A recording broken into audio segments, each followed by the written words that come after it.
Hmm. No? So, maganda yung pag nakita natin, hindi siya aso, kakaiba siya talaga pag nakita natin.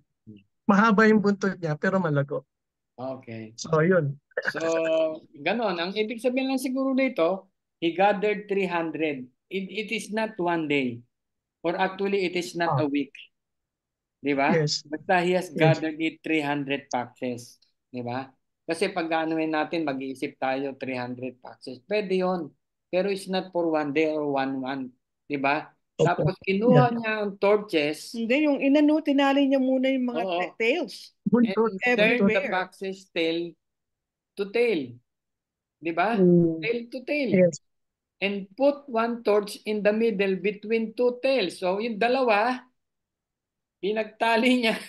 Tinali niya Tapos yung nilagyan ng buntot. torch. Nilagyan niya Yeah. ng ano? Sa gitna ng pagtali, andun yung torch. Nandun yung torch. So pag pinakawalan mo yon, pinakawalan pa naman yun. It was during the harvest of the wheat ng mga Wow. Philistine. Ha? Talagang ha-harvestin na. Di ba? Tingnan mo si Samson, ha? Guys, guys, Nagalit niya. he was a Nazarite. Supposed to be, he was separated. Holy. Holy. Di ba? Nakakapag-isip ng Yes. ganyan. When he had set fire to the torches, he released. Di ba? Ayun, release the foxes into the standing grain of the Philistine, thus burning up both the shock and the standing grain, lahat, Vineyards, olive groves. along with the vineyards and grove. Verse 6. Ano Wow. nangyari?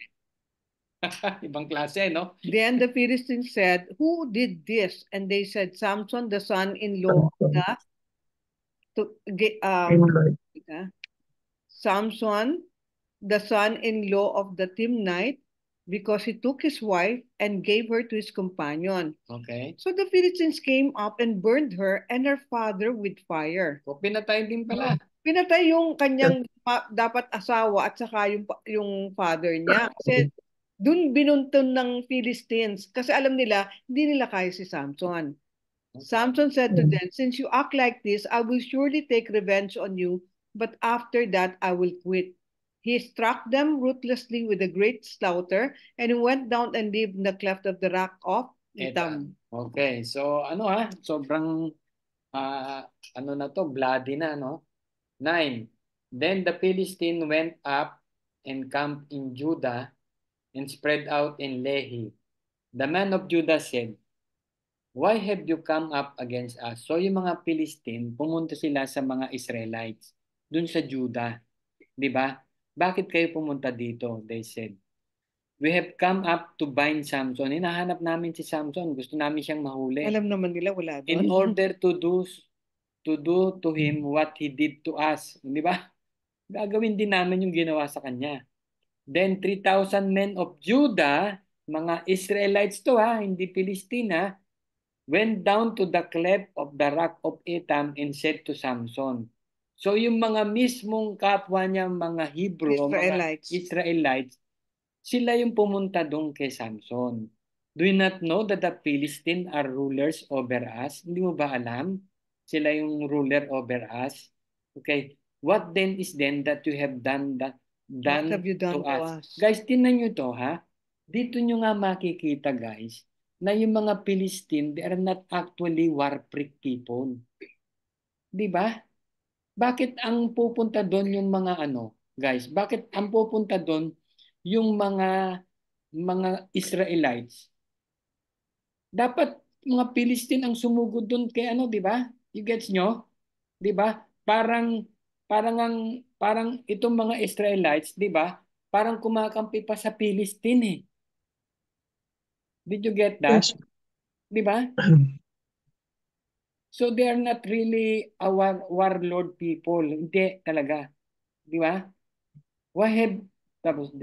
What then is that you have done to us? He said to them, they did to me, so I have done to them. They said, we have come down to bind you, Israelites yan Ganun po so that we may give you into the hands of the Philistine. Okay, wala kaming magagawa. Sabi niya, kabaro, kabayan, di ba? Anuhin ka namin, tawag doon yung Parang poposasan ka namin. And Samson said to them, swear to me that you will not kill me. Okay? So they said to him, no, but we will bind you fast and give you to the hands, yet surely we will not kill you. Then they bound him with 2 ropes and brought him up from the rock. Okay? When he came to Lehi, the Philistines shouted as they met him. And then look at this. Again, and the Spirit of the Lord, di ba, came upon him mightily, so that the ropes that were on his arms were as flax that is burned with fire, and his bands dropped from his hands. Okay? Yung rope na binain sa kanyang ano nangyari? Nag-drop. Nag-drop. And the Spirit, ibig sabihin, naging malakas. Pag sinabing, when the Spirit of the Lord, dun lang lumalakas si Samson. Brother Mike, Oh. may nakita ko dito habang binabasa natin. Si Samson, sa tingin ko, hindi malaki ang katawan eh. Yeah. Kasi sinabi niya doon sa mga ano niya, sa mga kababayan niya, hindi siya papatayin. Di ba? Oo. Kung talagang malakas siya, kagaya yung ginawa niya doon sa ibang tao na malakas siya, until the Spirit of the Lord na mapasa kanya, hindi siya lumalakas. Yeah, actually. Yeah. Hindi siya malakas talaga. Hanggang wala yung Spirit ng Panginoon sa kanya, wala siyang lakas. Yeah.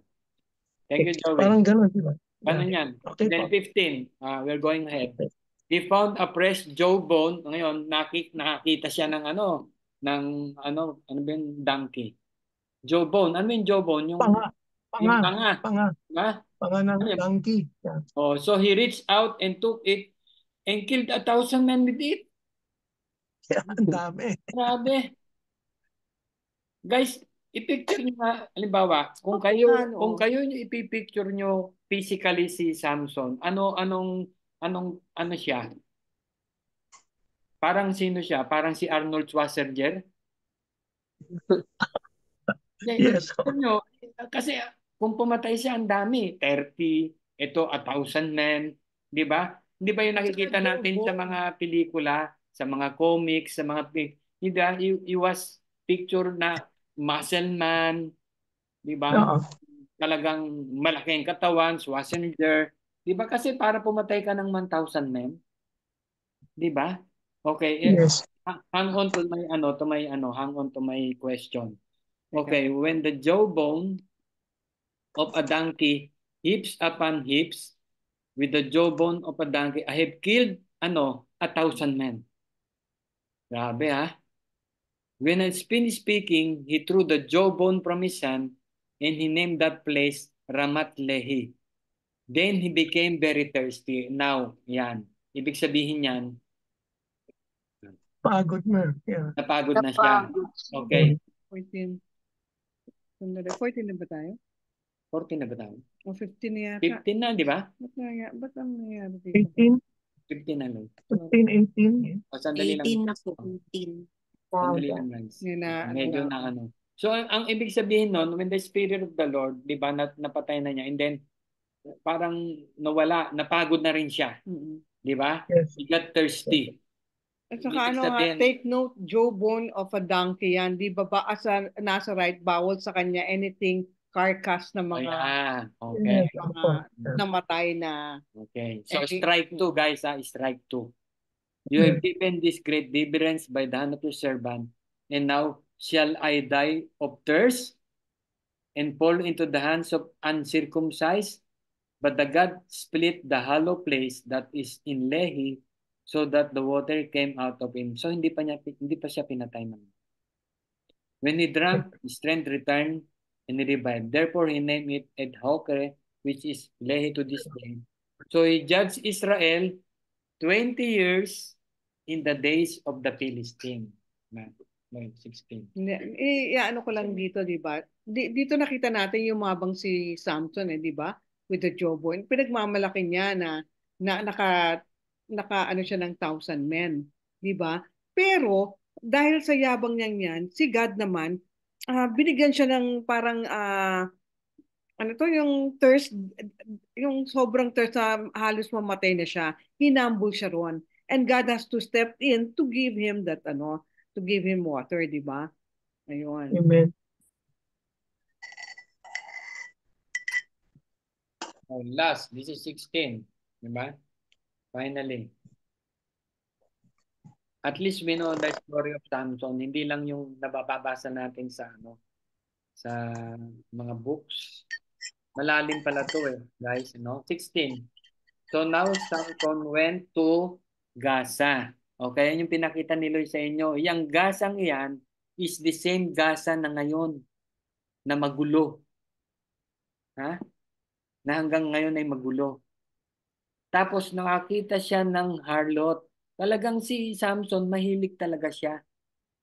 He-man siya, malaki ang katawan, kaya lang meron siyang weaknesses sa mga she.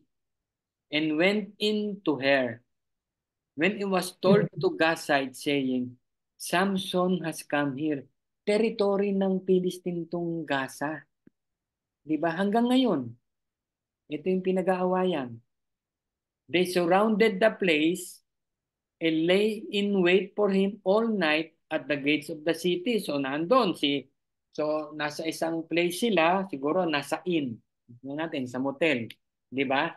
So nalaman ng mga taga-Gaza, mga Philistine, nandun pala siya.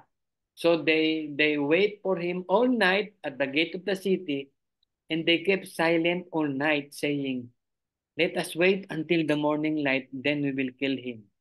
Now Samson lay until midnight, and at midnight he arose and took hold of the doors of the city gate and the two posts and pulled them up along with the bars. Then he put them on his shoulders and carried them up to the top of the mountain, which is opposite Hebron. Ano nangyari dito? Ha? So nakatunog siya. So umaga pa lang, until midnight, he arose. Kinuha niya, kasi guys, itong sitting ito, closed door yan eh. Yung mga unang panahon noon, di ba? Unang panahon, di ba? Meron silang, nakaano sila, fortified sila ng walls, di ba? Ito, may walls, di ba? Yung may doors. Yes. Sinira niya yung doors, tapos yung two posts, binunot niya along with the bars. Then he put them on his shoulder, dinala sa shoulder, at dinala niya sa bundok. Mataas yun, guys. Now, kaya kung ipipicture nyo, on the other hand, Joey, itong event na to, ipipicture mo, talagang malaki ang katawan niya. Okay. Yes, sir. Yes. Yeah, yeah. Kung itong event na to, ha? Doorpost, teka. Oo, Papakita doorpost, ko sa inyo, ha? May papakita ito. Papakita ko sa inyo. Yung doorpost na yon.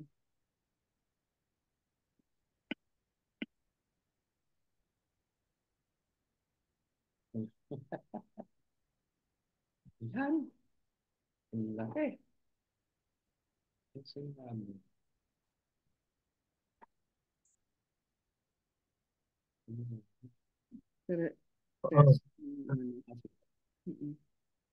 Ito na yung doorpost.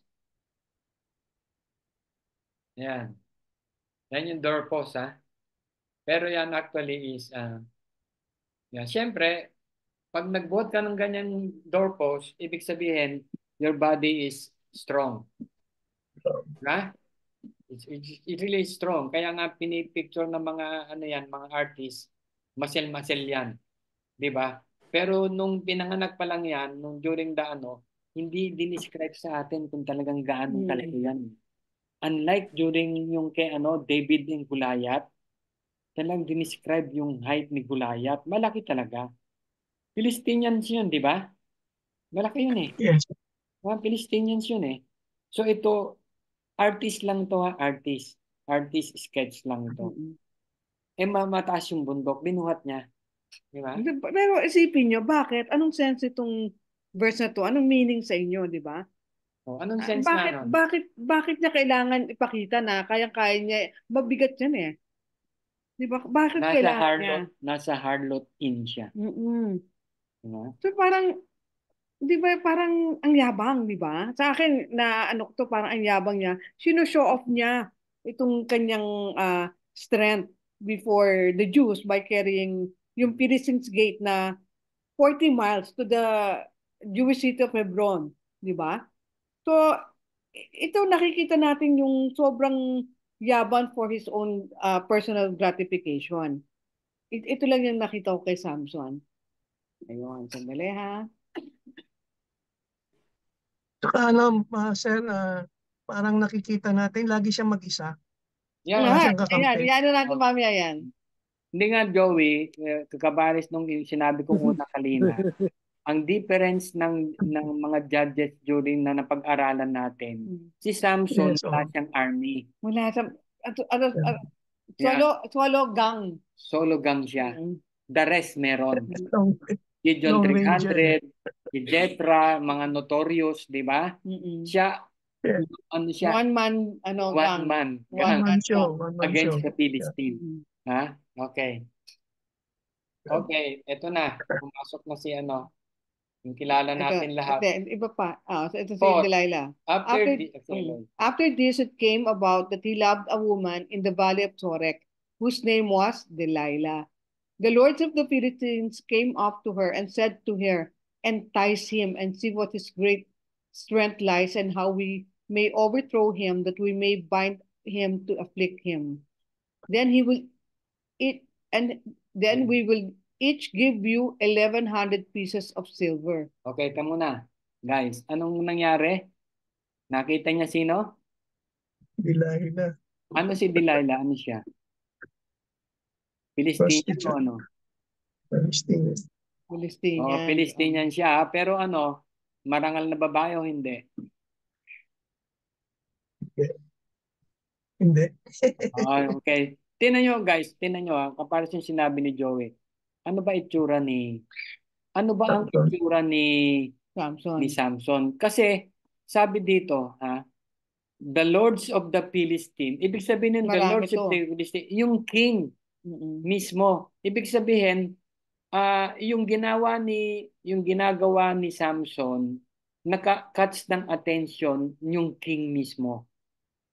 Yes. Yung king mismo. Ngayon, tinan nyo, sabi niya, and said to her, the Philistine came and said to Delilah, entice him and see what his great strength lies. Sabi niya, saan ba nagagaling yung kanyang lakas? Kung malaki yung katawan niya, dun nang gagaling ang lakas. If you picture sa atin, if you picture Samson, halimbawa, ang laki niya, halimbawa si Arnold Schwarzenegger, sasabihin mo ba, saan kaya nang gagaling ang lakas nito? Pero Brother Mike, isang malaking gate, kahit malaki katawan mo, hindi mo kaya buhatin. Kaya nga extraordinary. Ibig sabihin, the power of God was he may not be yung malalaki hindi ganun kalaki ang katawan niya. Kaya nga nagtataka yung king, sabi niya, saan gagaling? Meron yan, sabi niya, something. Kaya nga, pinunta na si Delilah. At alam na nilang lahat na mga lokong-loko to si Samson. Tapos inoperan pa ng pera. Yes. Diba? 1,100 pieces of silver. Again, Pero each sila, marami tong lords na to We will give you each 1,100 pieces of silver. Sabi niya, So yayaman si Delilah. 6 million. So Delilah said to Samson, please tell me where your great strength is and how you may be bound to afflict you. Paano ka ba matatalo? Saan ba nanggaling yung strength mo? And Samson said to her, if they bind me with 7 fresh cords that have not been dried, then I will become weak and be like any other man. Okay, teka muna guys. So tinanong ni Delilah, ano ba ang magiging ano ba yung sikreto mo kung bakit ka malakas? Ano yung pwedeng makapag-bound sa'yo? Diba? Parang tinanong niya kay Samson. Now, sinagot ni Samson yung verse 7. Ano sa palagay nyo? Bakit niya sinagot ito ng ganito?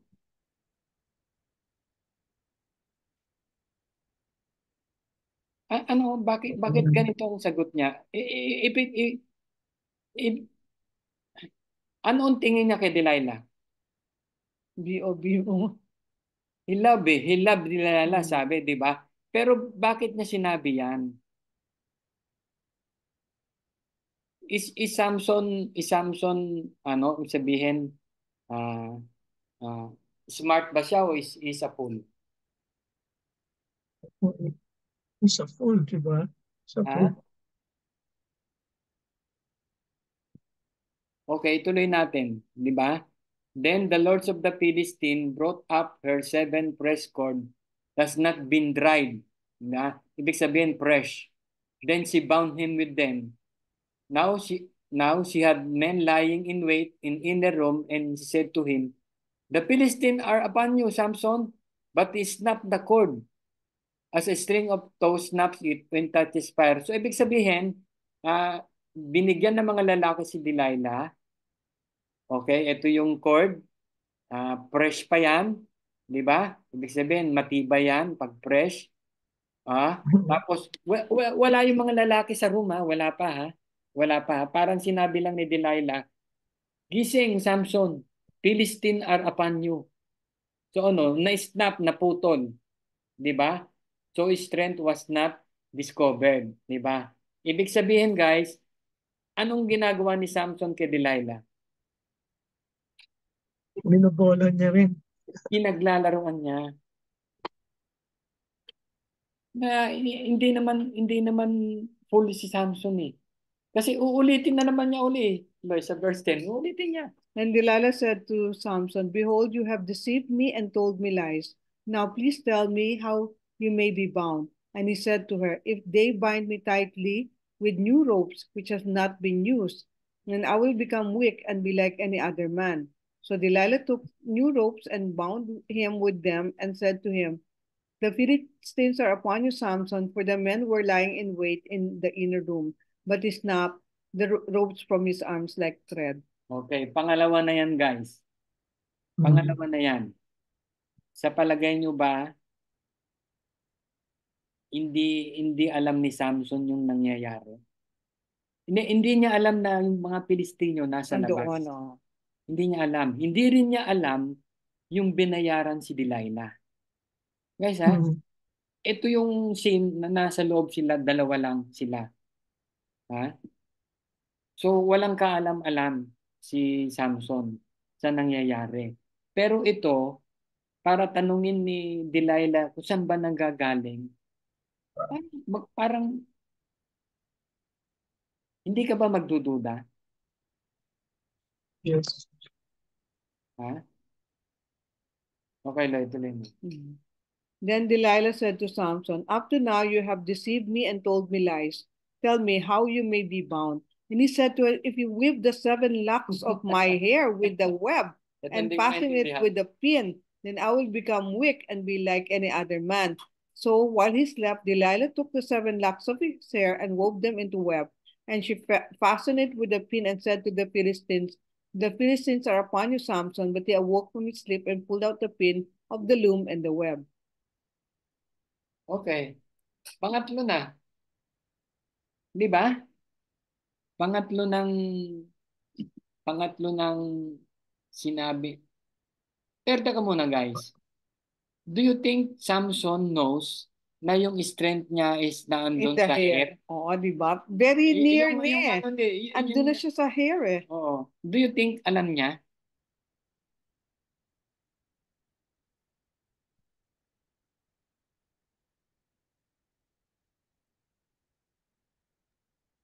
I think alam niya. Okay. I think alam niya. Okay, Lloyd, basa. Oo, kaya lang, inaano lang niya, yung antang dito, parang pinaglalaruan lang niya si Delilah. Ayun. Okay, 15. Mimi said to him, how can you say I love you when your heart is not with me? You have deceived me these 3 times and have not told me. Ay, ito na ba? Ay, hindi. Oo, sige. Huh? Sige. Okay, And have not told me where your strength is. 16. It came about when she pressed him daily with her words and urged him that his soul annoyed to death. Sa kakakulit. So he told her all that was in his heart and said to her, a razor has never been on my head, for I have been a Nazarite to God from my mother's womb. If I am shaved, then my strength will leave me, and I will become weak and be like any other man. Okay. So ano nangyari?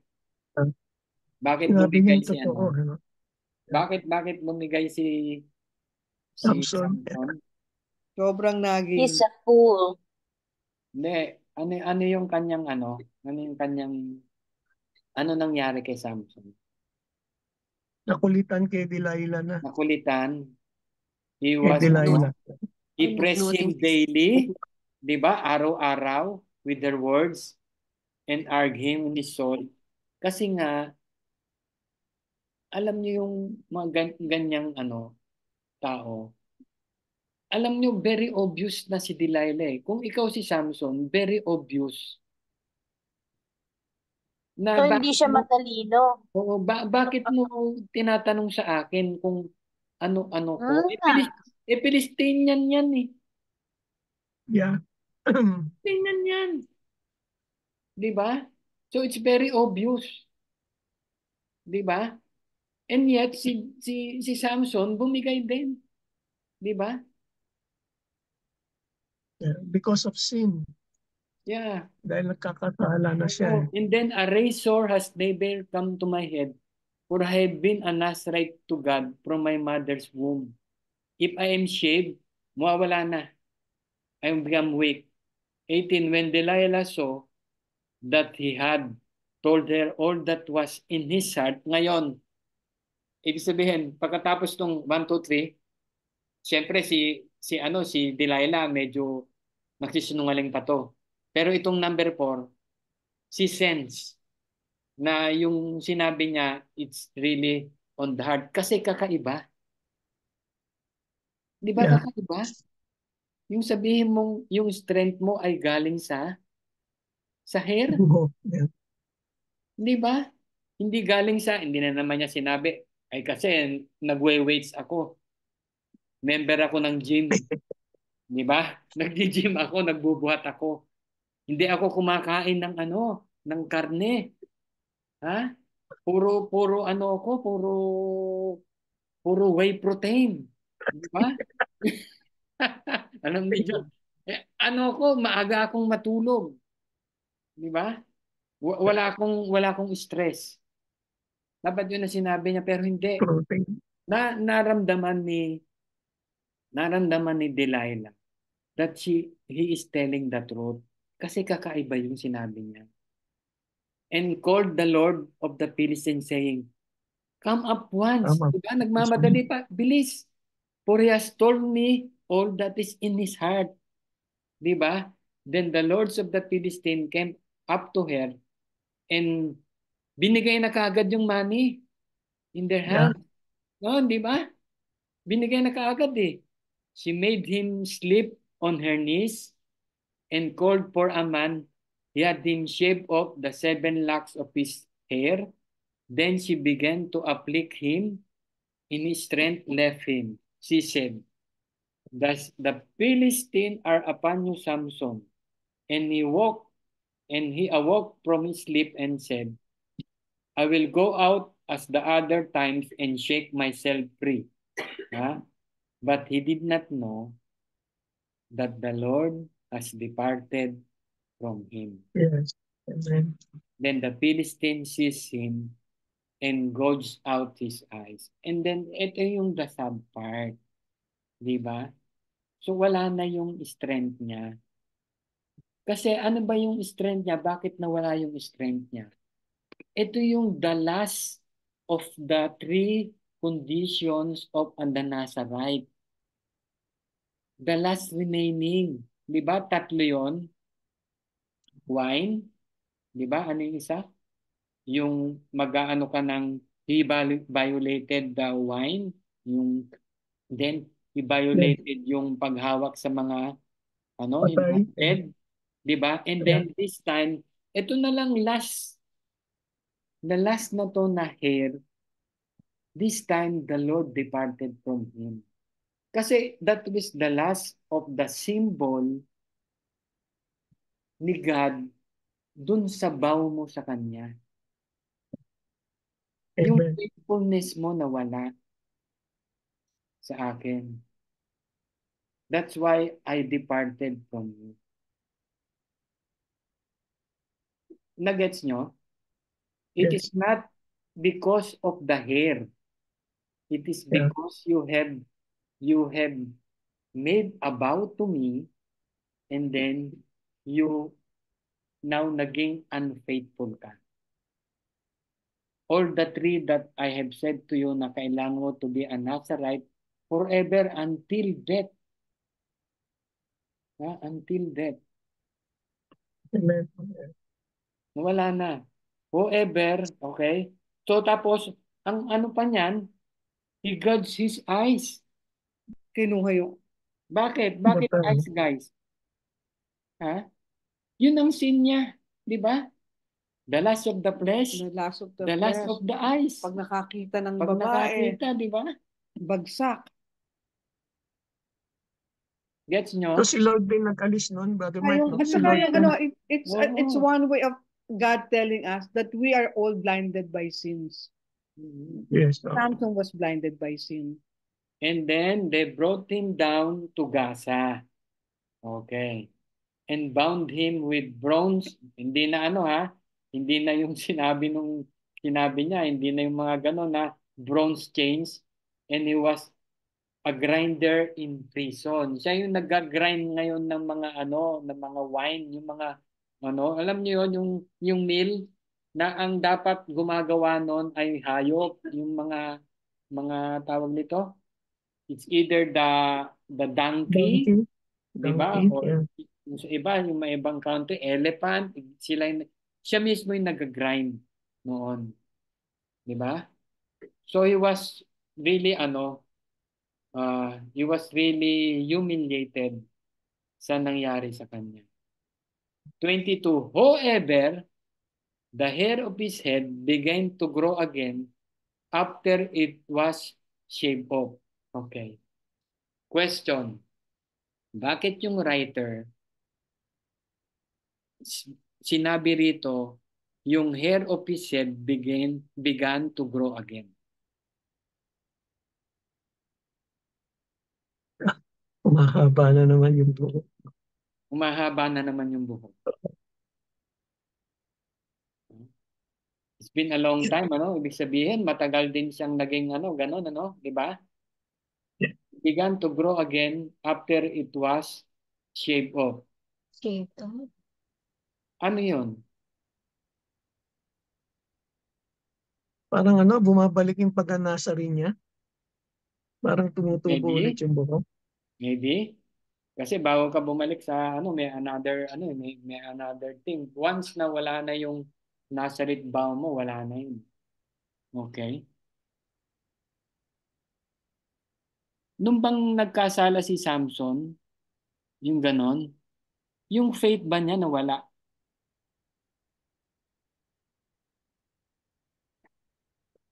Sa I atin don't guys, think so. if we commit sin, yung faith ba natin nawala? No. Ano ang nawala? Faithfulness. Faithfulness. Amen. Yeah. Yun ang nawala sa atin, faithfulness. Di ba? Kaya he became weaker and weaker. Parang sa atin, the moment we sin and Lose our faith. sin and sin, we become weaker and weaker and weaker, but our faith remain. Tingnan niyo yung last na nangyari sa kanya. Now the Lord, now his head began to grow again. Ibig sabihin, something is going on sa kanya. Di ba? Now the Lord of the Philistines assembled to offer a great sacrifice to Dagon. Ibig sabihin yung mga Philistine, meron silang God na Dagon. Kasi ngayon dahil nga wala na si Samson, wala na silang kalaban, no? So they were offer sacrifice. They believe na si Dagon ang lahat ng victory nila ang nagbigay sa kanila. Our God has given Samson, our enemy, into our hands. Pero the king of the Philistine, talagang sobrang Samson has no army. Diba? But he was, very popular because of his strength. Diba? And when the people saw him, they praised their small God. Diba? For they said, our God has given our enemy into our hands, even the destroyer of our country, who has slain many of us. So grabe yung ginawa talaga ni Samson, Di ba? One-man army. Alam niyo, Yes. and it is because of the Lord. Di ba?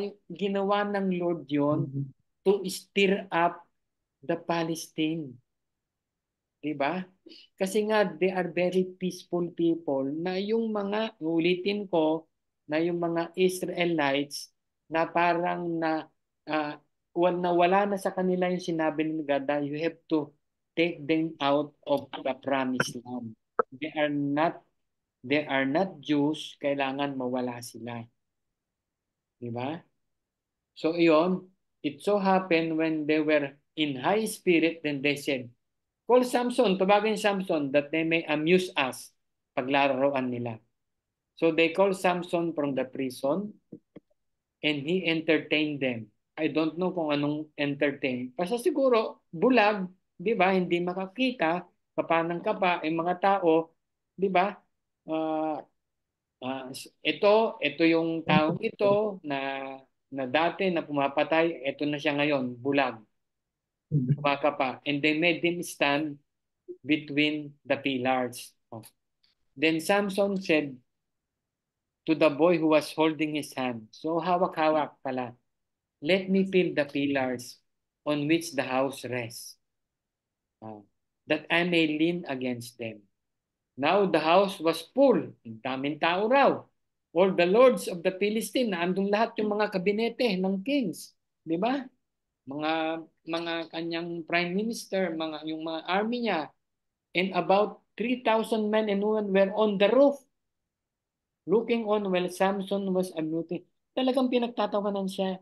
Kumbaga sa guys, na andun sila sa palace, sa Malacanang. Yeah.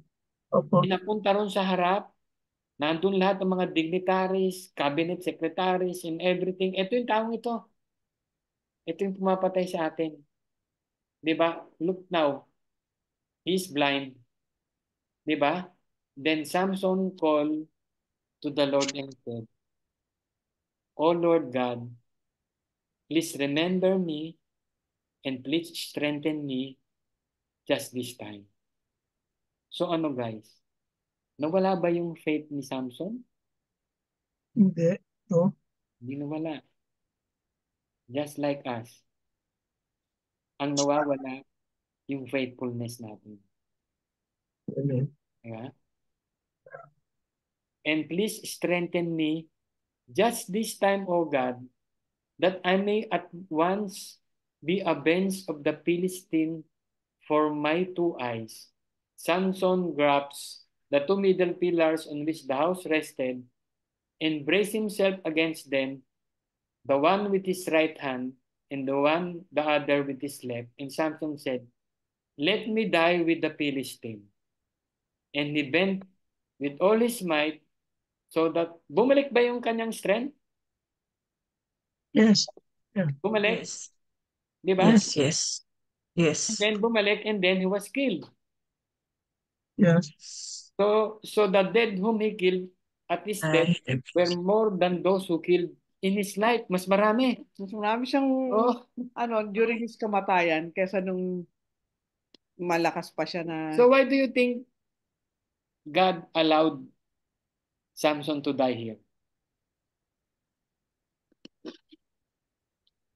Because he asked for it.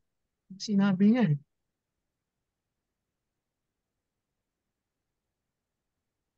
Hiniling niya, let me Yeah, die sinabi with the niya. Philistines.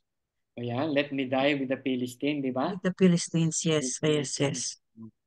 And he So, bent with He asked all for it. his might. Yeah. so, so ibig sabihin, ah yung strength niya bumalik, di ba? It is the same strength na ginagamit niya noon to kill all those the Philistines. It is the same strength and the cause of his death. All his Bakit might. bumalik yung strength? Now, bakit bumalik yung strength? To advance. Hiningi niya oh Lord, di ba sabi niya, and please strengthen me just this time. Parang hiningi niya ng mga oras na yun nabigyan mo ako ng lakas sa One more mga time. oras na ito. Hmm. Oo, Hindi dahil humaba ang buhok niya, ha? Let us be clear on oo, that. Oo. Kasi sinabi kasi ron na bumabalik na yung buhok niya, di ba? Nagkakabuhok yes, na, Nakakabuhok di na. ba? So, Nagkakabuhok na. sabi dun sa Di ba? ano yung Samson and Delilah na movie ba yan? Ewan ko basta't na ano ko dahil na-regain yung strength dahil humaba na naman yung buhok. Hindi. It's not that, di ba? Now, Samson has realized na yung strength niya does not come from the hair. Maikli pa yung Yeah. buhok niya eh. yes. Now, he realized that during that time. Now, I'm ready to So, die. Sabi niya. So, ang dami namatay doon. Lahat ng mga naandun, pinatay niya. Di ba? And then, Lord. 31. So, look at this. Yung writer, si Samuel, isiningit niya to, guys.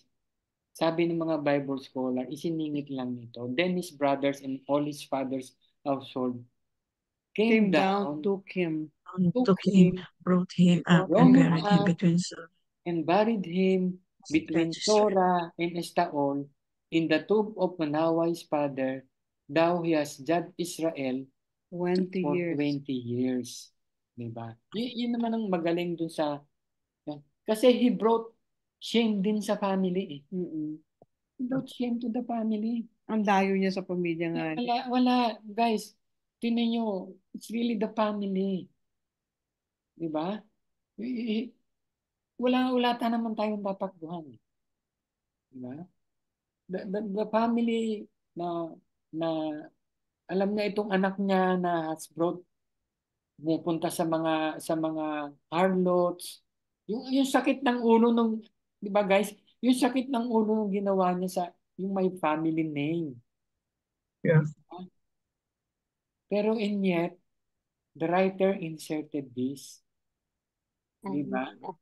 At the end, na-realize din nila na how lonely, guys, how lonely is Samson. Wala siyang kasama. Wala siyang pamilya. Di ba? Wala Came talaga. down, his father's household. Ibig sabihin, malayo siya sa pamilya niya. Tapos yung pinuntahan pa niyang babae, hindi siya love talaga. Pinagpalit siya sa pera. Kaya sabi ko, siguro hindi gwapo talaga si Samson. Hindi ka lovable. So he was destined by God. Ang mission niya talaga, kasi hindi niya natapos yung mission niya eh. Yung Philistine, ang nakagapi lahat sa Philistine ay si David. Ang tagal, no? Matagal. Hindi si Saul, si David. Di ba? Kasi nga, guys, yung mga Philistine noon, ito yung mahirap. Parang tayo, yung ano, the Philistine people are modest people. Hindi siya warriors.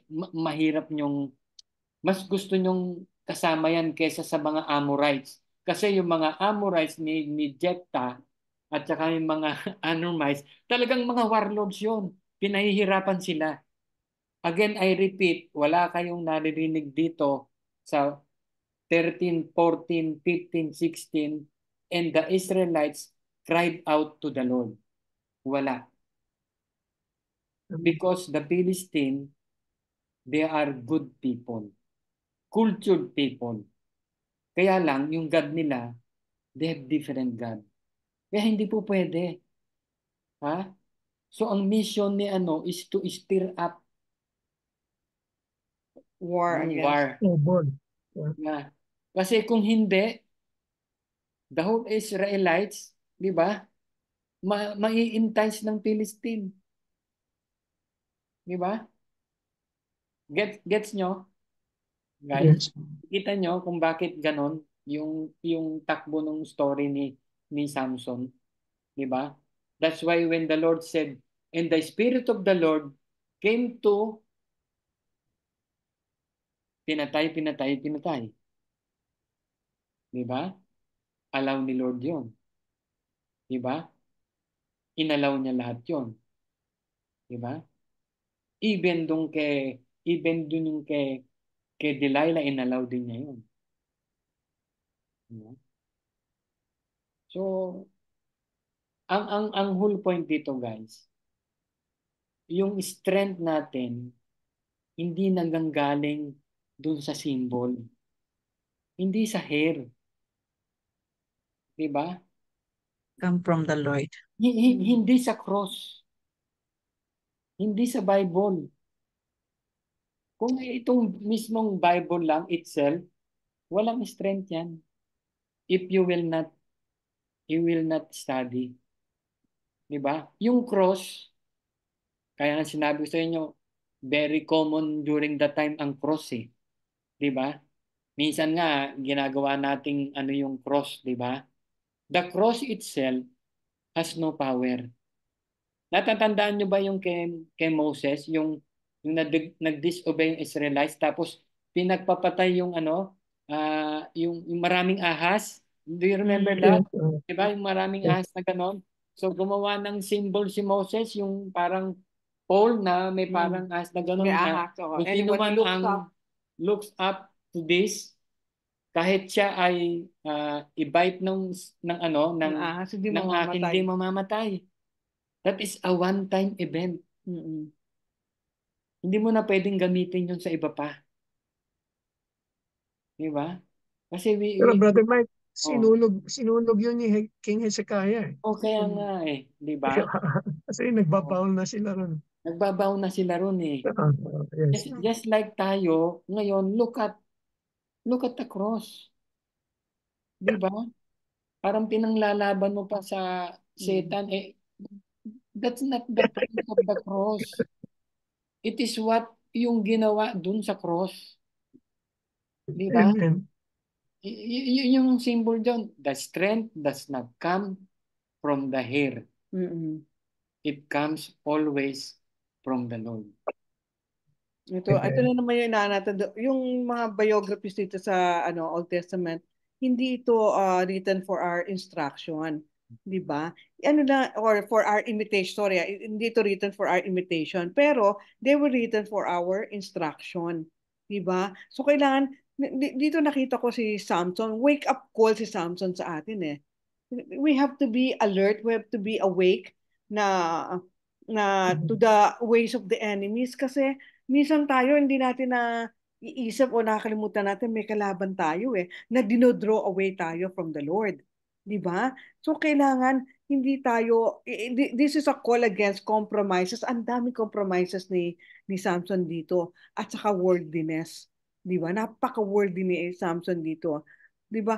Ito rin may prophecy 'di ba during the last days na yung difficult times will come, 'di ba? Many will fall away from the faith and follow after their own lust.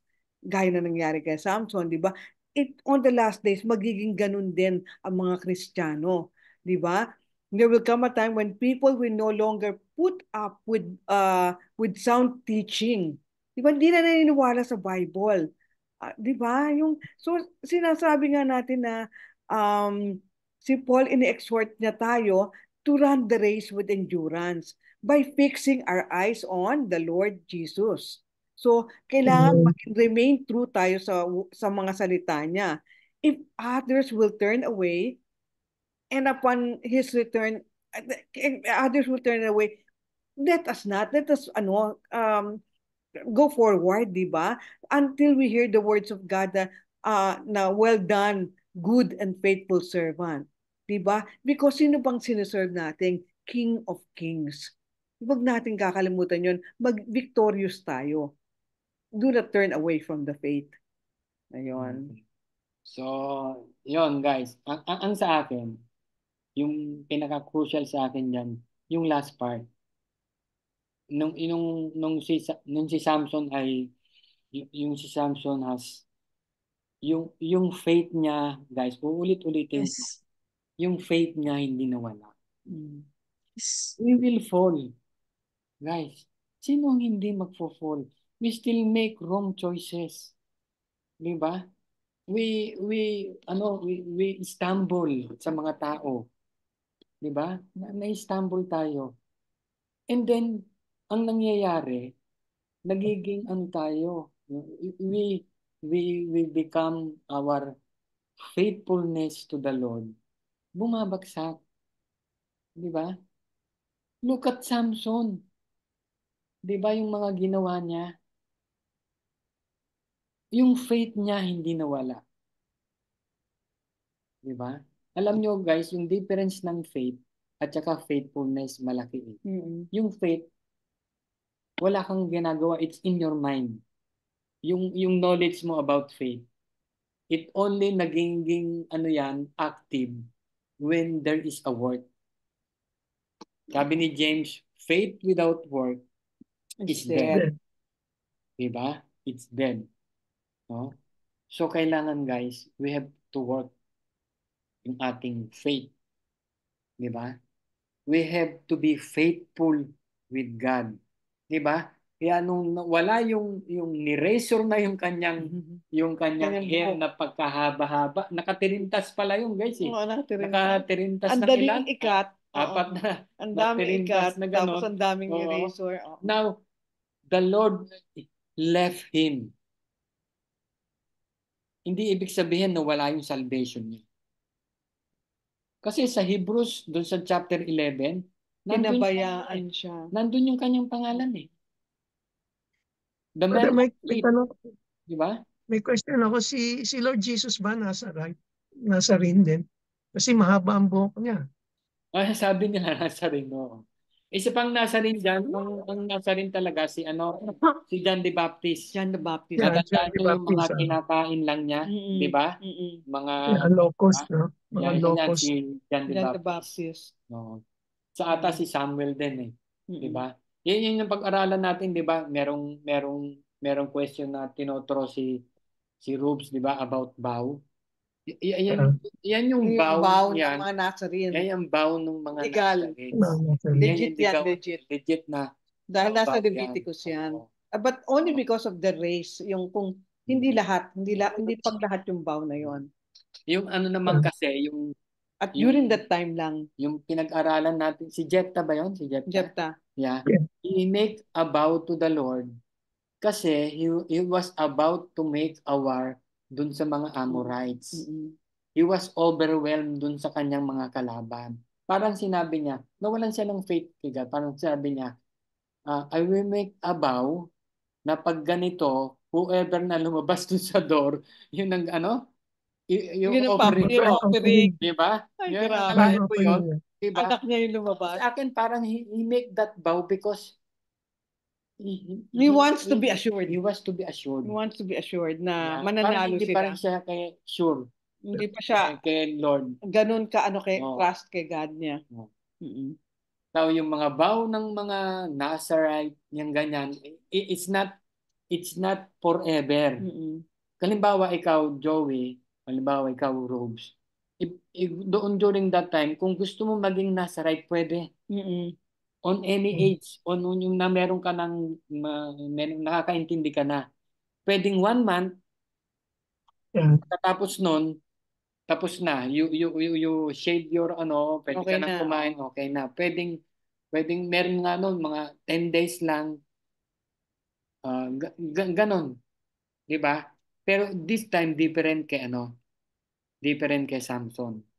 It is until death. Lifetime. Lifetime. Amen. Di ba? So, guys, yan si Samson. Actually, si Samson lang talaga ang bida sa story na to Kaya lang, di ba, yung mga books, mga Samson And Delilah. Di ba? Dalawa yung Pero actually, guys, Mm. it's really Samson. Mm. It's all about the Lord.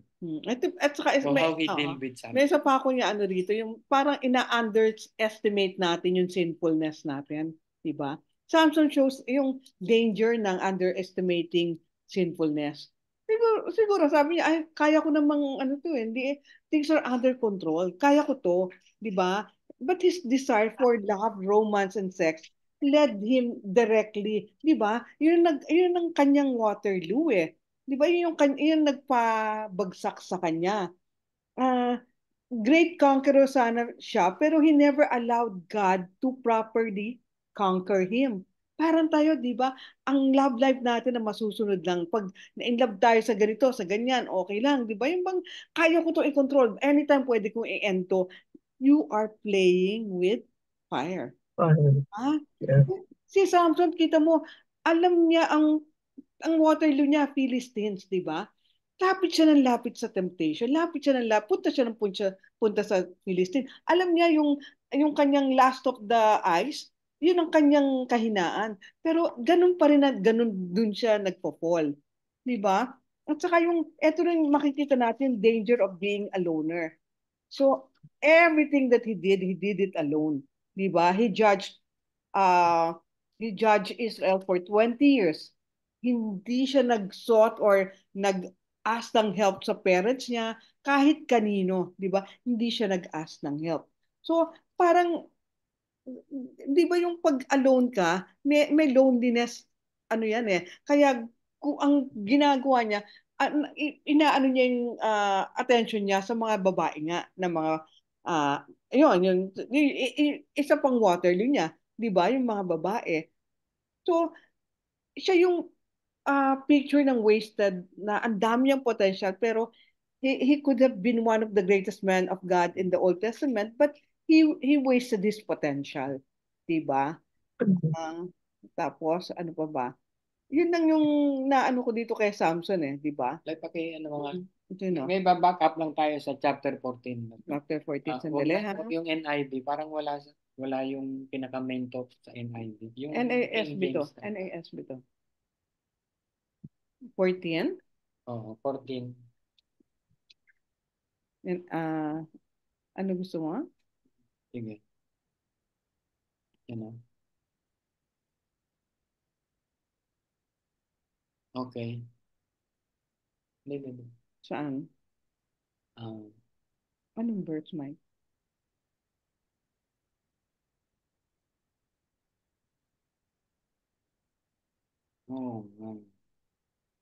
Anong verse?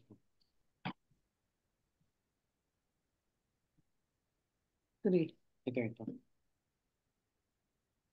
Then his father and his mother said to him, is there no woman among the daughters of your relatives or among all our people that you go to take a wife from the uncircumcised Philistines? But Samson said to his father, get her for me, Okay, for she verse looks 4, good for guys. me. Verse 14 ninyo. However, his father and mother did not know that it was of the Lord, for he was seeking an occasion against the Philistine.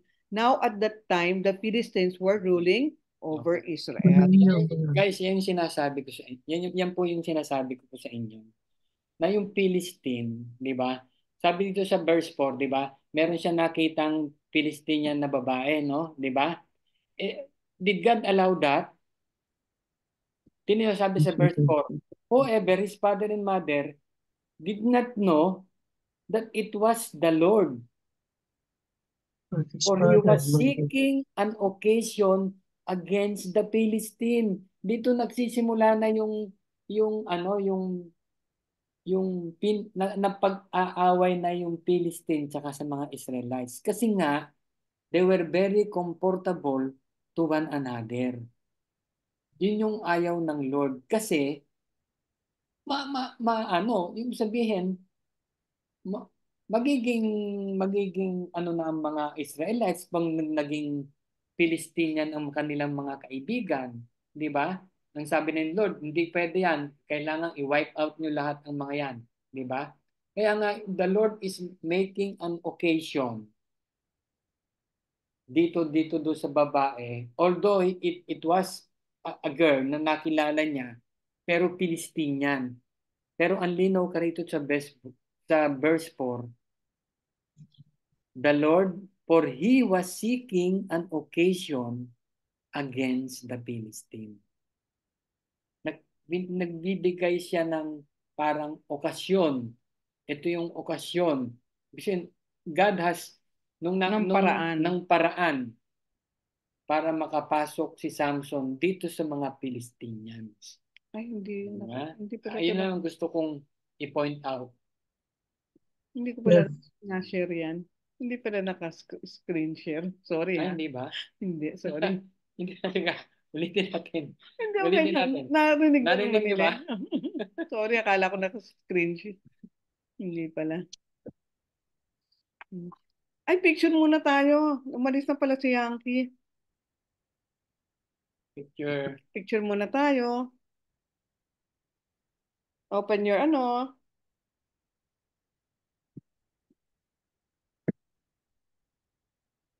Melo. Sino yung Zoom user? Bet. Zoom user. Sino kaya? Ah, si Maricel. Magapa ba yung mata mo? Maricel? Ibet. Ay, daddy niya kasama. Okay. 1. Maricel, ayaw mong magbukas? Okay, 1, 2, 3. Oh, yung daddy mo naman, Ibet. 1, 2, 3. Okay. Okay. Thank you. Oh. So, Ano naman ang ano natin? Anong take away? siyempre, yung number 1 ko sa Sino? Wala si Nam- Marlon. Hindi, yung number 1 ko sa screen.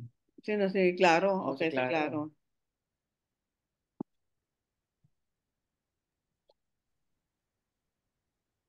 Claro. Brother Claro. Yup, what? Yan. Ikaw yung number 1 ko sa screen eh. What's the question? Anong take home mo? Take home. Okay. We should always remember that though how sinful we are in our ways, once we get back to God, then He's always there for us. Exactly, that's what Samson did, and he realized that towards the end of his life that he committed so many sins against God, but then he asked for the last time. He asked for the last time for him to be able to do to his assignment to kill as many Philistines as he can. And the God acceded, because that's what I see in the assignment of Samson, is to kill the Philistines, and God allowed him to do that. Para bang wow. If I were Samson, I would feel, Lord, thank you that in spite of my sinful ways, you still allowed me to finish what you want me to do for you.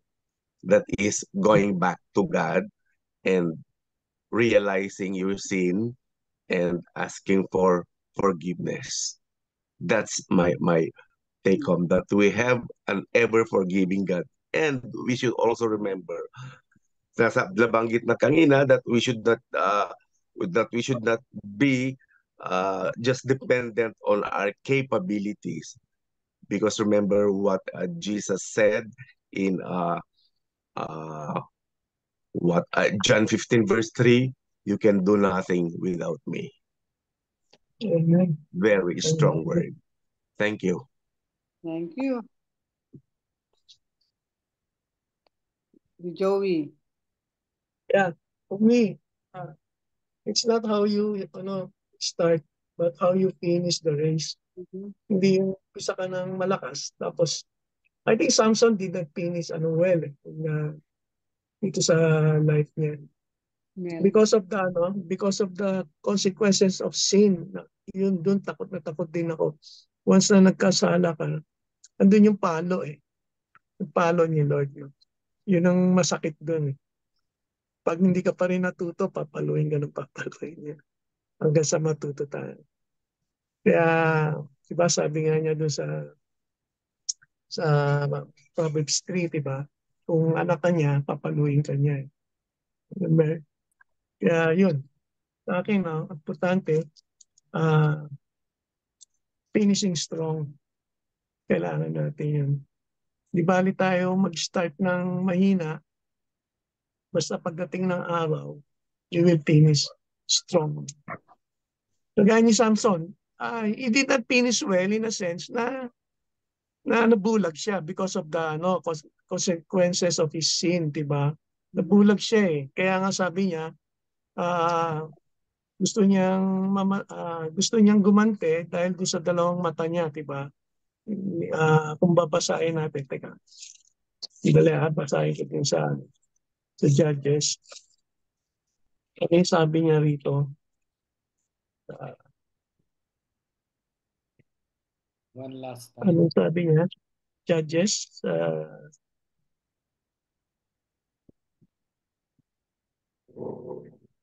dito sa huli. Wait 16. Ang dami kasing Bible dito. Teka. Diba sabi niya,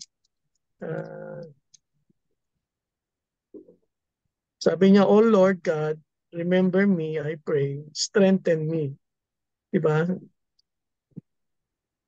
I think this is the second time, no? Kasi una, nag-pray din siya, diba? Remember, yung nagkaroon siya ng pagkauhaw, lumakas din siya. This is the second time na tumawag siya sa Panginoon eh. Kaya sabi niya, I pray, just this time, just this one, sabi niya, oh God, that I may with one blow take vengeance on the Palestine for my two eyes, sabi niya. Sa dalawang mata niya. Tinanggal kasi yung dalawa. Yung lust of the flesh, di ba? Eyes of the flesh.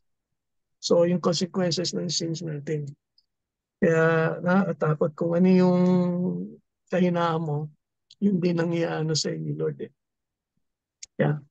For me, is finishing strong. Take home, take out. Mel, ikaw? Fix our eyes on Jesus, di ba? Fix our eyes on Jesus. Mel? Po. Nilalamig siya. Ngayon ni Gabi kasi nagkikinig ng engka yun. Ayun. Ano po ba yung ano? Ano po, ano ba? Pag naisip ko po yung Old Testament, saka ngayon napaka pinagpala po nating lahat kasi before, yung Holy Spirit kasi, di ba, parang hindi po sa lahat ibinibigay, di ba? Yeah. So ngayon po, ngayon sa panahon natin, once you receive Jesus Christ as your Lord and Savior, tapos yung faithfulness mo nandun na po yung Holy Spirit hindi na siya umaalis sa atin. So, anytime nakakatawag po tayo, di ba? Like before po talaga, piling-pili po, di ba? Kasi yun nga, kay Samson, nasayang po tayo. Maraming nasayang na pagkakataon na yung pinagkatiwalaan siya, Lord, pero hindi po talaga naging victory. And yun nga, aware dapat din po tayo kasi si Samson napaka-bugnutin. Yung pasensya niya, maigsi. At saka hindi siya aware sa mga nangyayari sa paligid niya kasi di ba nung kinukulit po siya sabi mo Kuya Mike, di ba yung si Delilah? Yeah. Nakulitan siya kasi nga ang iksi ng pasensya niya, di ba? So imbis na mag-focus siya kay God dahil dun sa vow, nawala siya dun sa line na yun. Kumbaga, nag-focus siya sa sarili niyang, yung nararamdaman niya dahil naiinis siya, nakulitan siya, tapos mas binigyan niya ng atensyon yung babae kaysa dun sa pangako niya kay God na hindi po natupad. So, yun nga, once na nagkaroon tayo ng ganung mga pagkakasala, may mga consequences po talaga, di ba? So, kaya yun yung nangyari din sa kanya, tinanggal yung mata niya, dahil yun yung nagkakasala rin sa kanya. Pero in the end po talaga, nandun pa rin yung faith niya. Mm. Hindi pa rin po siya pinabayaan ni Lord. At kailangan talaga mangyari yung prophecy po ni God na talagang kailangan ma-wipe out yung mga Philistine po, diba? So siya pa rin po talaga yung naging dahilan para din po maraming mawala mga Philistine. So yun, kailangan po talaga tayo maging, sa panahon po natin ngayon, napaka-blessing po kasi may mga pag-aaral tayo, may mga Bible tayong binabasa. So maganda po talaga na hindi man po ganun kadali na nagbabago yung buhay natin. Pero yung chances po, i-grab natin na hindi masayang. At saka yun, maging aware tayo sa mga bawat ginagawa natin. Although may hina po talaga tayo, pero meron nga po tayong accountability, may Bible study. So magpapalakasan po talaga ng bawat isa po, di ba? Para maging victory tayo lahat. So yun po yung ma-share ko. Salamat. Thank you. At saka yung ano, 'di ba, yung lesson natin last Sunday, yung ano, yung freedom from the past, 'di ba? Yung parang ganun ang nangyari din kay Samson kasi, 'di ba? Pero ang bilis. Hindi niya talaga yung new life niya talaga hindi ganun kaano. Kumbaga, he left the past, yung anger niya, yung rage niya, 'di ba? Yung malice, slander, abusive speech. Yun yung sinabi nung last Sunday, and embrace the new life God has given you with compassion, 'di ba? Nagkaroon na si Samson ng compassion, nagkaroon na din siya ng humility dahil hindi na siya makakita. Humble enough na naging dependent siya sa isang little boy. Tapos yung gentleness niya at saka yung patience niya at saka yung forgiveness. Alam mo yung ba yung lahat ng mga ginawa niya rito because of yung unforgiveness niya dun sa, di ba? Yung sa galit niya, wala siyang forgiving spirit. Kaya lahat ng pagpatay na dun sa mga from yung Yeah. first betrothal, Yung betrothal yung dapat naging asawa niya hanggang kay Delilah. Puro ano yun, puro nagawa niya yun dahil hindi siya nag-forgive. Hindi niya na-forgive yung kanyang first wife at saka yung father, di ba? Pati na rin si Delilah. Pero alam mo, naisip ko, maski dun sa first wife, di ba, kung kinukulit siya, bakit hindi siya umalis, di ba? Bakit hindi niya iniwan o hindi na lang niya i-wipe out? Hindi niya kaya. Ganun siya kahina when it comes to lust of the flesh. Kaya tayo, we have to be very careful to leave the past behind. Kailangan talagang we have to live a new life na freedom from the past and live a new life that God has given us. Yun lang ang ano. Ay, sino pa susunod? Larcy. In spite of Samson's past, God still answered his prayer and destroyed the Philistine. God still loved him. He was willing to hear Samson's prayer of confession and repentance and use it in his final time. Don't let the feeling of guilt over sin keep you from your only means of restoration, which is God. No matter how long you've been away from God, He's ready to hear you and restore you to a right relationship. Every situation can be salvaged if you're willing to turn against to Him. If God could still work in Samson's situation, He can certainly make something worthwhile in our situation too.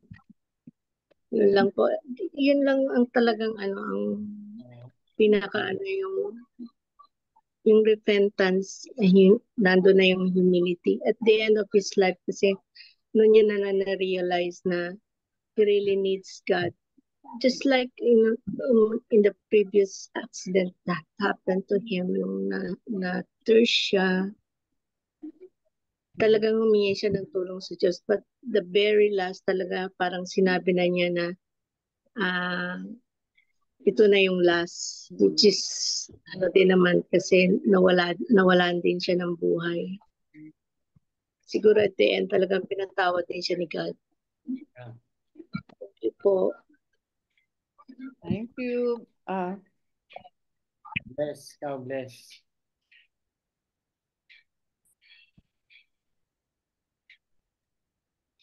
Bless. Nakamute pala. Nakamute pala ako. Okay. Yung story ni Samson, nabura lahat yung image ni Samson sa akin. Kasi all the while I was thinking, well, of course he's a strong man, no? And he is the quote-unquote defender of the universe. Sabi ko, nung binabasa ko to, first isang isang pasada lang ko binasa eh. So I really did not internalize deeply the real situation. But then again, ang ano sa akin is that no matter how sinful we are, kahit gaano kabigat yung kasalanan natin, the Lord God will still be there, to catch us, to carry us, no matter what, as long as we repent. Nandun yung pag-ibig, yung love ni Lord sa atin because He created us, Nung binabasa ko to, ang chapter yun, yung 3 beses siyang niloko ng wife niya, he was trying to discover kung paano siya, kung what is his weakness, what is the secret of his strength. Nung binabasa ko, sabi ko, ang tangi-tangi naman tong si Samson. Bakit 3 beses na siyang tinatanong, sagot pa rin siya ng sagot. Yung pala, kanina, when we were studying it, at trick din niya yung yung wife niya, tinitrick din niya na hindi sabihin kung yung totoo na secret niya, in terms of discovering his strength. Anyway, sabi ko, fool siya that time when I was reading it. But then again, kaya kanina nung nagtanong si Mike, is he fool or not? Sabi ko, fool. Yung pala, there's a hidden objective on that. Yun nga, yung bottom line natin, not until we really go deeper in terms of reading the Bible, all misconceptions will be removed once we read the Bible in depth. Because, yun na nga, sabi ko, si Samson is somebody na, yun pala, yung Waterloo niya, sabi nga niya, yung Waterloo niya are girls, which is very common sa mga lalaki, Pagdating sa girls, naku, talaga may mga nagpapakamatay dyan, nagsuicide dyan. Hindi niya na fight yon. He wasn't able to fight that, yung Waterloo niya. Sabi nga nila, yung mga, daw, sorry for the language, yung mga mahilig sa girls, damitan mo lang yung poste, na, mafo-fall na sila into that. Sana na fight niya yun because if he's able to do that, hindi siguro nangyari. Siguro lang, Meron pa pala akong isang question. Why does God wanted to eliminate Philistines? What is the main reason kaya? Hindi ba kasi yung But they worship pagan gods. Yun ang Kasi mahahawa sila, di ba? Ma-influence. Dahil nga sa, yung good neighbors yung mga Philistine. Kaya lang nga, they're worshiping the wrong God. Kaya gusto silang i-wipe out. Kung pa yung relationship na gano'n, ang dali nilang ma-influence. Baka makalimutan na nila totally si God at ang i-worship nila, diba, yung pagan gods. Mga idols. Yeah. Remember the first commandment? That's the bottom line. Thou shalt not have no other gods before me. Finish. That's it. That's why the Philistines, they have to be eliminated. Thank you. Bless. I think yan yung sa akin yan yung story dito talaga. No matter what, yung mga sins yung mga pagkakamali o yung sins ni Samson, that brought down yung fall ng mga Philistine, di ba? Una, ilan yung napatay niya, yung 30 para makuha lang niya yung mga suot nito para ipamigay dun sa mga, di ba? Tapos yung 1,000 na namatay. And in the end, parang buong bayan yata ng buong barangay ng Philistine ang namatay nung tinulak niya yung ano yung boom nagiba yung ano ba yung Colosseum or something like that. So that was yun yung main ano, 'di ba? Plan ni God, the bigger picture. I think yun ang Yeah. the big Okay. picture is to eliminate the Philistines. Dapat pala naka-attend siya ng anger management program. Yun ang problema niya. Well, ang dami yan, no? Kahit sa ngayon, no? Problema talaga natin, anger management, yung bugso ng galit natin. Sometimes we tend to do something that shouldn't be done. Anyway, thank you for clarifications. Okay. Thank you, Bless. Yeah, at yung kasing promise land ni God kay Abraham, it remains unfinished hanggang ngayon. Hindi pa nila nako-conquer ang buong Canaan o promised land. It's just 1/4 lang yun. 1/4 Oh. lang ng pinramis ni God. So Kung- when they came here, when supposed to be si Moses ang pupunta sa promised land, so hindi nangyari, si Joshua. Pero during David's time, di ba, almost lahat na ibigay. So kailangan ma-eliminate lahat yung mga hindi Jews doon sa promised Kaya land. lang, Brother Mike, ang hirap naman kasi eliminate yan. May mga bata, matanda. Yeah, oo. Paano mo sila papatayin? Kaya Diba? nga kaya nga binuo yung 12 tribes para yung 12 tribes sila talaga yung mag-eliminate doon. Sa itong land na to. Pero you have to wipe out all Wipe the them people out. there. Walang imposible. Yeah. Dapat na wipe out yun Wipe out. Kung sinunod lang nila si God. Kaya Walang Israeli Arab war. or ang whatever. pinakamahirap dito Middle sa tribes ni Dan, itong mga Palestinian kasi, di ba yan sabi sa inyo, they are good people. Saan galing sa rin Palestina? Kaninong lahi yun? Hindi. Galing din siya kay kay Isaac, kay Jacob, kay Alam niyo ba Abraham. yung Palestinian na yan din yung Palestine ngayon. Ang Greek word ng Philistine is Palestine. Ngayon, yung Philistine na to, na itong kay Samson, na-wipe out na yan during the time of David. Ubus yan. Nag-resurgent ito. Naging Palestine sila. This time iba.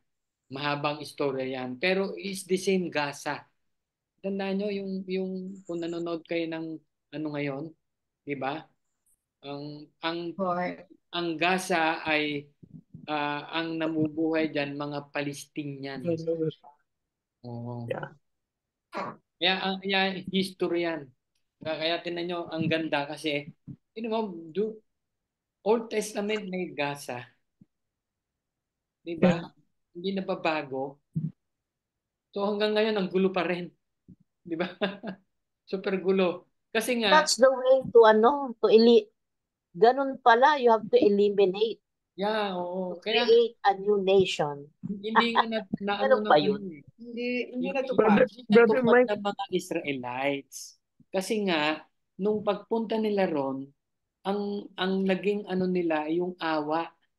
Parang sinabi mo, Joey, may mga matanda, may mga ang nananaig sa kanila, 'di ba? Yung awa dun sa mga taong naandon na the fact na ang nasa mind nila, mai-influence nila yung mga yon.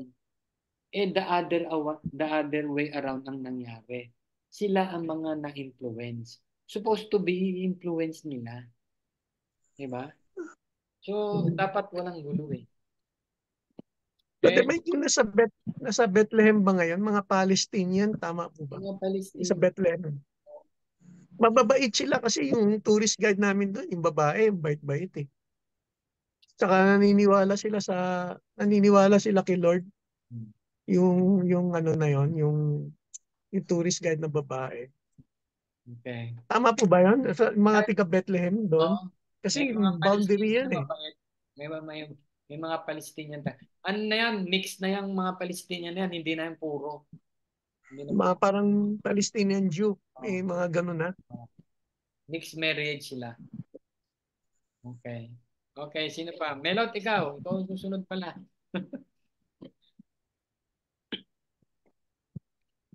Meron? ako po ba? Oo.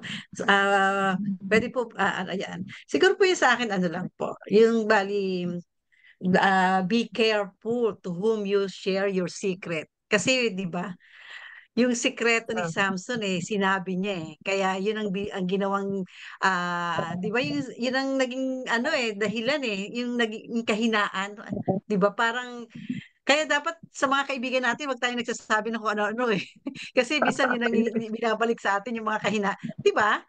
Yung, Yes. Tama. Tama. Correct. Oh, di ba? Kasi, truth. ewan ko lang ako kasi hindi ako masyado mapagsabi ng mga nangyayari sa akin. Kaya, hanggat maaari gusto ko sarilinin ko lang with God lang dapat. Kasi yun nagiging dahilan para, minsan, yun ang ano ba, yung para maging, ano ba, ginagam, ano ba to? Pinangaano sa'yo para manghina ka, di ba? Yun Kaya dapat kilala lang natin kung sino yung pwede natin sabihan ng mga sikreto natin. Yung tiwa-tiwala talaga na hindi pagsasabi, di ba? Yun lang naman ang naano ko kasi lahat sinabi niyo Kaya ah, yun lang. Dapat ano lang talaga tayo, be careful lang tayo sa kung kanino natin i-share yung mga secrets natin. Yun, Thank you, di Melo. ba? Thank you so much. Sino pa? Carol, you want to say something? Carol. Yeah. Oh, Hi. Oo, narinig yung, ka. oo. Okay lang, naririnig niyo ako? Yeah. Sige, Carol. Oo. Yung kasi, natutuwa naman ako kasi naging iba na ang perspective ko about the story of Samson and Delilah. Kasi I watched that as a kid in the 50s. Ano yan, yun na it stuck in my head yung story nilang dalawa. Pero apparently, sa explanation nyo, mas profound, mas in-depth, mas nag-open yung mind ko about exactly kasi all the while I thought yung strength niya galing talaga sa hair niya. Hindi naman pala, di ba? So, it's still God all the way. Yun ang sabi ko, iba talaga, sabi kong gano'n. And I thank you guys na bubuksan niyo yung mga mata ko every time I get to attend, no? Sorry, there are times I really could not kasi sa dami ng problems kong sa buhay. Anyway, ngayon, another take ko sa is yung sa about temptation. Yung James 1:14-15. Kasi totoo ito. I read this, but then before I used to read this every day to remind me, but then I forgot na about it until ngayon na narinig ko na naman. Ito, kalagay, but each one is tempted when he is carried away, which means drawn away by his own desires and enticed by his own lust. 15, then when desire, lust, has conceived, it will give birth to sin. And when sin is accomplished, which is becomes full grown, it brings forth death. So, dun ko sabi kong ganun, exactly what happened to Samson. Yung verses na to. So, ang atin kasi solicitation to evil, not from God, is always not from God, but from man's own lust. Kaya mahirap din na we get carried away. We should always be careful, no? And parang more or less aware of exactly what we're doing. Kasi hindi nawawala yun There are different kinds of lust, di ba? Lust of our thoughts, of yung our eyes, our mouths, di ba? Our ears, di ba? Our hands, our feet, everything, the greed also, di ba? So, ang ganda ng story pala ni Samson. Ngayon ko lang talaga na-realize na what he went through, no? And what God taught him, no? Na magkaroon siya ng faith. na hindi mawala sa buhay niya at saka trust in God. Yun yung na-take ko. Yun lang. Thank you. Thank you, Carol. So much. Thank you. Mwah. To you both. Ay, And Marino. everyone. Marino. Yan.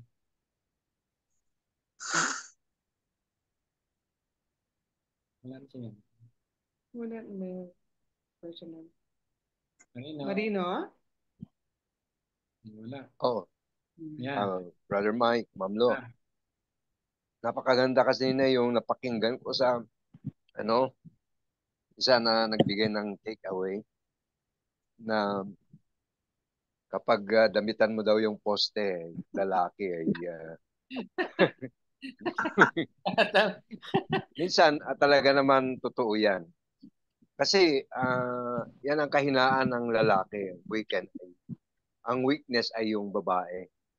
Kaya ewan ko kung mga kapwa lalaki dito, mga kabaro ay agree sila.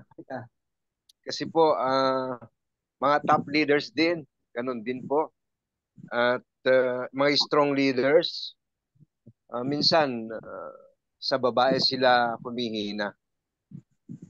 Gaya yung yung Israel, yung top secret agency nila, yung Mossad, yung ahente na ipinadala nila ay isang babae. Yun ang nag-spy sa isang top leader ng isang terrorist. Kaya sila ay nahuli itong terorista. Kaya na ko dito sa istorya ni Samson, kailangan din na kanina, sinabi niya kanina ng ating sharer kanina na be careful to whom you share your secrets. Don't be morally weak. Rely on God's strength and be obedient to God's commandments. These are some of the lessons that are highlighted in the biblical narrative about Samson in Judges. Oo, talagang kailangan din na maingat tayo sa mga sekreto natin. Pero etong Mossad talaga ay ang gagaling nila. Yung mga hinuhuli nila, galing ang mga sekreto nila. Kaya tayo dapat remain vigilant and faithful, resisting the seduction of the world that can weaken spiritual resolves. Dito sa Samson, story of Samson, final act of calling upon God for strength, serves as a powerful testament to the themes of repentance and redemption. Kaya praise the Lord na tayo ay tama nga, nandito na tayo, nasa Holy Spirit na tayo. Huwag tayong madadala sa mga temptation ng kaaway.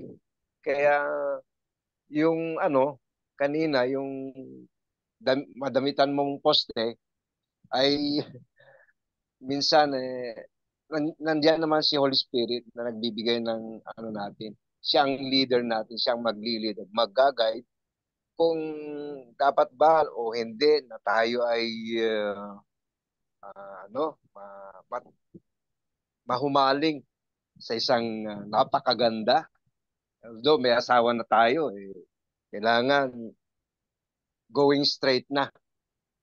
Nandiyan si Holy Spirit, kung ibang ating iniisip, makonvict agad tayo. So, ayan lang po, ang magandang ating pinag-aralan ngayon at marami pa tayong matutunan. Salamat sa iyo, Brother Mike at Ma'am Lo, at sa mga lahat na nandito na nagbigay ng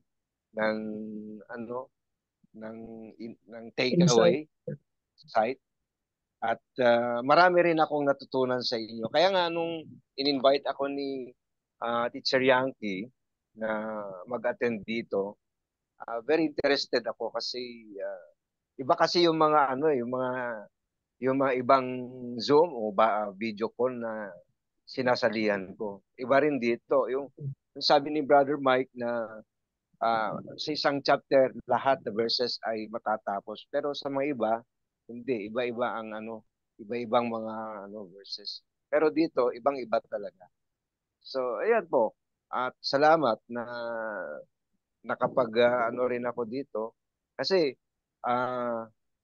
nung in-invite ako ni Sister Yankee, meron akong ibang sinasalihan na ano meron akong pinapakinggan o pinapanood na worship, yung fellowship. Pero nung sabi ko, ito naman ay recorded naman, mapapanood ko rin. Pagkatapos na maka-join ako dito, kinabukasan mapapanood pa rin dahil recorded yun. Video recorded. Kaya dito talagang parang yung invitation ni Sister Yankee ay prioritized na. Kaya mas maganda. Mas maganda pala ang mga pinag-aaralan natin dito. Thank you, Marino. Praise the Lord. Yan lang po, mga kapatid. All glory to God. Thank you. Amen. Yvette, ikaw. Ay, na-miss natin si Yvette. Oo. Nasa bahay ka na ba? Hi! I miss you too. Opo, kadarating lang. Hi, good evening. Na-miss ko kayong lahat. Hi, Kuya Claro. It's nice to see you. Hi, Yvette. Nice to see you too. I miss you. Ano? Ako naman po, ang takeaway ko lang dito is, yung story ni Samson parang nakapagpatibay ulit dun sa paniniwala ko na when you are a child of God or when you are called, God will never let you depart from Him. Kasi He will give us choices and then He will also allow us to do kung ano man yung gusto nating gawin with our choices. But gagawin din niya na parang bibigyan niya rin tayo ng chance to really realize our mistakes on our own, to repent of our sins. Pero pag alam niya na sobrang tigas na yung ulo natin, he will do his part na just like what he did with Samson na nung talagang hindi mo nare-realize yung mga mali mong ginagawa. So he took his eye, 'di ba? So tayo naman, ang reminder naman din sa akin nung pangyayari na yon is, are we gonna wait for that thing to happen to us na mawalan pa tayo ng paa, mawalan pa tayo ng mata, 'di ba? Yun yung katulad ng sinabi ni Mel na yung generation natin ngayon is na tayo very very lucky tayo because we have direct access to God. We can always come to Him every time na alam natin na nagkakamali tayo. We just have to call upon Him, ask for forgiveness dun sa mga kasalanan natin and repent. Yung pinakamaganda doon yung i-allow niya tayo na we make our choices pero hindi niya pa rin tayo hahayaan na mawala sa kanya. So parang din pag nag-share ako, that's what I always tell na I am not perfect. Even if I am a Christian, I am not perfect. Pero wag niyo ring ikahon yung laki ng patience, understanding, and pagmamahal sa iyo ng Diyos because basta nandyan ka lang kahit na anong pinagdadaanan mo sa buhay mo, kahit na ano pang laki ng nagawa mong kasalanan, don't forget to call upon Him. Kasi yun lang naman yung gusto niya. Kaya nga, binigay niya sa atin si Jesus so that we can have direct access to Him. So anytime that we feel na nanghihina tayo, He's gonna be our strength. Tapos pag alam natin na may kasalanan tayo, we just have to come upon Him, be humble enough to admit our sins and then do everything to turn away from that sin. Yun lang po. Thank you, Yvette. Thank you, Yvette. Brother Mike, Thank you po. matanong ko lang, ngayon ang Israel they are in trouble. Nagka-cry out ba sila kay Lord? Yan hindi ko yan ang hindi ko masagot. If they are really crying out to the Lord. Because they are still relying on their military power.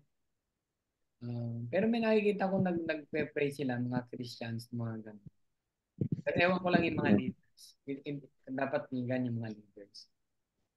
Pero kasi there will come a time na doon sa Book of Revelations na parang sila ay matatalo talaga during the War of Armageddon. Na eventually na supposed to be yung talagang masasakop na sila, pero yung pala ay inalaw lang ni God yung ganun para talaga makilala yung Messiah. There will come a time na meron. Ngayon, they have their might. They have meron silang ano ngayon, meron silang backup sila ng US, backup pa sila ng mga UK, ng other countries, mga neighboring countries. Ganun naman tayo guys, pag meron tayong backup, diba? We are so proud. Pero pag wala na, diba? Pag wala na talaga, and then that's the time that they will learn that there is a Lord. Diba? Ganun mangyayari sa Israelites. Kaya nga sabi sa inyo, di ba, may question ako sa inyo, are they automatically saved? Siyempre, no. Di ba? There is one condition lang naman para tayo mapunta sa heaven. Although they were created by God, ang Israel, dapat sana, siya yung talagang magpapakilala sa one true God.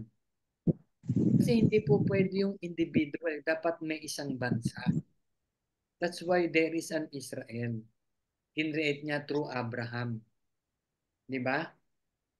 So kinreate niya yung mga Hebrews. It's not because they are good. Di ba? Sino ba ang good dito sa atin, guys? Minsan nga naiisip ko sino ba talaga ang gagamitin ng Lord? Yung mga righteous people. Sino yung righteous? Sila yung mga judges ang life nila. Sabi naman sa Romans, there is none righteous, no, not one. Wala naman talaga. Lahat ba ng pastor na nakilala ninyo, they are all righteous? Wala. Sino bang gagamitin niya? Di tayo, mga taong saved only by grace. Diba? So Israelites, ganun din. The nation of Israelites, there will come a time sa Book of Revelation, makikilala din nila yung Messiah. Magiging ano pa nga sila Magiging palang pagkapag 144,000. Yeah. Sila yung mag-share ng gospel. At the end of time, mag-share ng gospel. Very silo sila dyan. Tapos at the last time, sasali na rin yung mga angels. Sila yung talagang everybody will be given a chance. Na pagdating mo ron sa kabilang is there heaven or hell? Or if you're in hell, hindi mo masasabi you will not given a chance. Even lalo na ang mga Israelites. Diba? God will double time during the time of revelations. Lahat. Diba? Gagamitin na niya yung mga angels, bababa rito. Diba? Diba napag-aralan na natin yan guys, sa Book of Revelations. Ulitin natin. Okay. Thank you. Thank you, Yvette. Ay, Robs, ikaw naman. Salamat po, Brother Mike, sa Welcome. sa sagot. Hi, si Robs.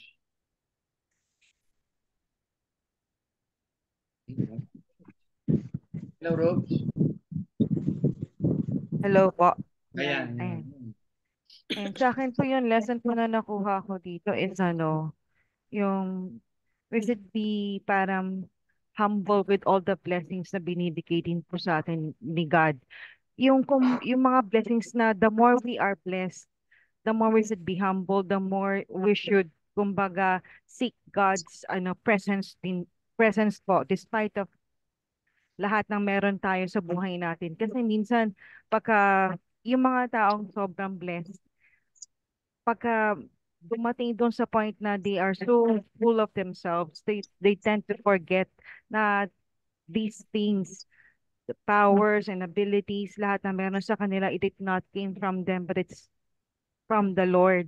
Pagka ganun na naka-cloud na tayo ng sarili nating yung capabilities na akala natin na nanggagaling mula sa atin na siya, nagiging self-centered ka na.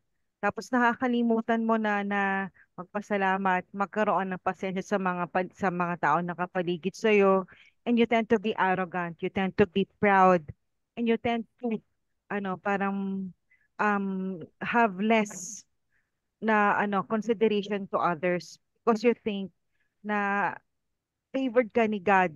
God, you please God. Yung mga iba, yung parang you tend to look down on others. Kumbaga if you are blessed, you should parang talagang be reminded na be an example of God. God should be seen through you, not you parang mag-emanate through them. Kasi we are full of faults. We are full of talagang imperfections. And nakita ko rin dito with great power and strength comes with great responsibility. Kung gaano ka pinagpapala, kailangan mo rin talagang pag-ingatan kung ano yung binigay sa iyo ng Panginoon. Kasi at the long run, pagka hindi ka naging careful, babawiin niya sa iyo lahat. What is given to you can be taken away by God that quick, easily. Just to remind you, not to spite you, na pagka nawawalan ka na ng control sa mga blessings na binibigay sa'yo, papaalala niya sa'yo kung where it came from. It came from Him.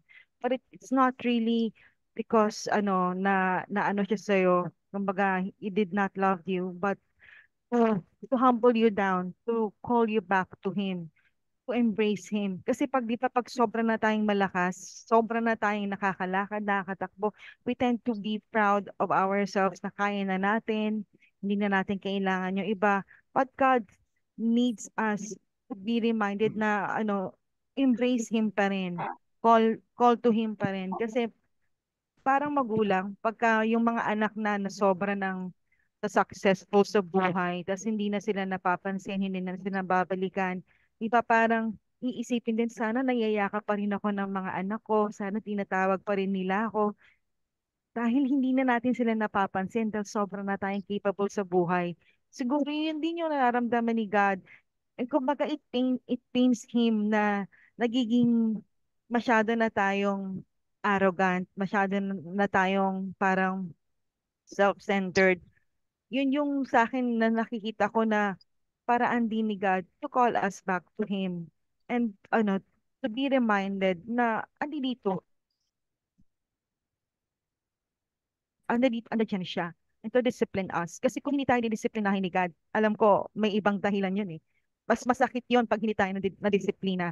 And yung kay Samson, yung sinasabi natin na yung be careful talaga who are we going to surround ourselves with the people around us, kasi not all na makikishare sa glory mo, not all na yun lahat na magsasabi sa iyo ng masarap na salita that your ears na would appreciate really, kumbaga wishes you well. Minsan po hindi talaga eh, kumbaga sinasabi na lang sumasama sa'yo, sinasabi nila sa'yo just to get something out of you. Kumbaga yun yung may mga ulterior motives. So, talagang it boils down to yung sa intention kung bakit sila nasa paligid mo. We have to be very, very careful. Lalo na pagka nandoon na tayo sa sa stage na you are blessed with strength and power. Yun po. Thank you very much po.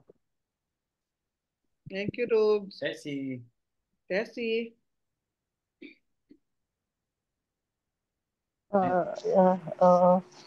Para sa akin, nakakatakot ang lifestyle ni Samson. Reckless siya, hard-headed or matigas ang ulat, very gullible.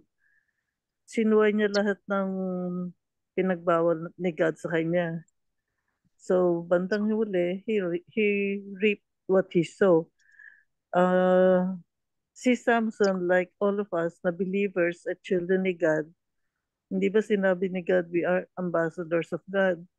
So dapat, hindi naman dapat, pero as ambassadors of God, we should be careful how we live kasi may mga nanonood sa ating pamumuhay, lalo na kung alam nila na tayo'y mga Kristiyano. Yun lang. Thank you. Thank you, Tess. Maji. Maji? Maji, andiyan ka pa? Last but not the least. Hello, good evening po. Good evening. Sa akin siguro, yung question kanina, I'm not quite sure kung yung the Israelites are crying out to God. But then sabi mo po yung Mike, sa kanila manggagaling yung mag-share ng gospel dun sa 144,000. So maybe yes, some of them pwedeng they are also crying out to God. But definitely sa story ni Samson,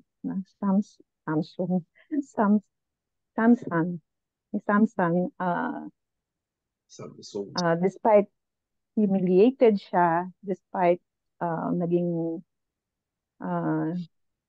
slave na siya to the Philistine, siya pa rin yung example